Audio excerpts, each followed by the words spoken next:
coverage ko? Magandang tanong.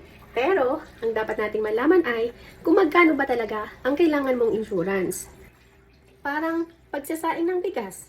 Kung isa o dalawa lang kayong kakain, sapat na yung isang takal at isang maliit na kaldero.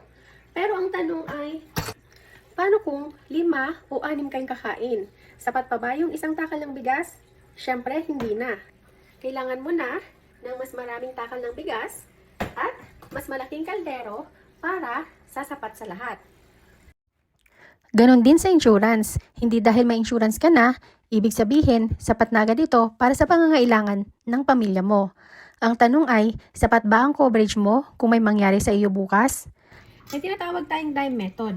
D stands for Death and Funeral Expenses. I for Income Replacement. Magkano nga ba yung kailangan ng pamilya mo kapag nawala ka? M for Mortgage Balance. Kung may bahay kayo at may mga natitira pang kailangang bayaran sa bahay. And E for education. May mga anak ba na kailangang makatapos ng pag-aaral? Kagaya ng pagsasaing, kailangan alam natin kung ilan ang kakain para malaman natin kung ilang takal ng bigas ang kailangan natin kainin.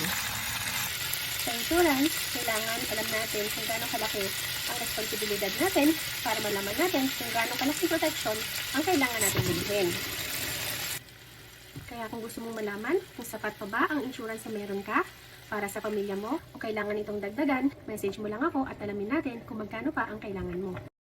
Kaya kung ikaw yung isa sa mga nagsasabi na may insurance na ako o kung pwede ko bang dagdagan ang insurance coverage ko, ang sagot ay depende sa pangangailangan ng pamilya mo dahil ang insurance ay hindi tungkol sa paramihan ng coverage.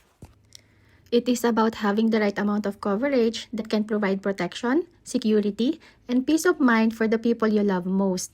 As the Bible reminds us, but if anyone does not provide for his relatives, and especially for the members of his household, he has denied the faith and is worse than an unbeliever.